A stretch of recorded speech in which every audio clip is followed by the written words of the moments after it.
ગુજરાત આરોગ્ય કર્મચારીઓની હડતાળને મહારાષ્ટ્ર અને હરિયાણાના સમર્થન સાથે વધુ બળ મળ્યું।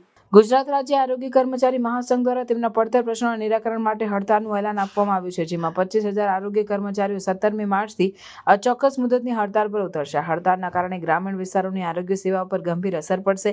આંદોલન દરમિયાન આરોગ્ય કર્મચારીઓએ ગાંધીનગરમાં ધરણા પ્રદર્શન અને પ્રતિક દેખાવો કરી સરકાર સુધી તેમની માંગણીઓ પહોંચાડવાનો પ્રયાસ કર્યો। તેમણે ગ્રેડ પે સહિતની 14 પડતર માંગણીઓના નિરાકરણની માંગ કરી છે। સરકાર સાથેની ચર્ચાઓ બાદ આરોગ્ય કર્મચારીઓની કેટલીક માંગણીઓ સ્વીકારવામાં આવી છે, જેમાં માસિક પગારમાં 4,000 રૂપિયાનો વધારો, ટ્રાવેલિંગ એલાઉન્સ અને 130 દિવસની રજાના પગારનો સમાવેશ થાય છે। આ નિર્ણય બાદ આરોગ્ય કર્મચારીઓ હડતાળ સમાપ્ત કરી ફરી ફરજ પર પરત ફર્યા છે। આંદોલન દરમિયાન આરોગ્ય કર્મચારીઓએ અનોખી પદ્ધતિથી વિરોધ દર્શાવ્યો, જેમાં અટકાયતમાં રહેલા કર્મચારીઓએ પોલીસ સ્ટેશનમાં હાથમાં મહેંદી લગાવી પ્રતિકાત્મક દેખાવો કર્યા। આ રીતે આરોગ્ય કર્મચારીઓના આંદોલનને દેશવ્યાપી સમર્થન મળ્યું અને સરકાર સામેનો વિરોધ વધુ પ્રબળ બન્યો।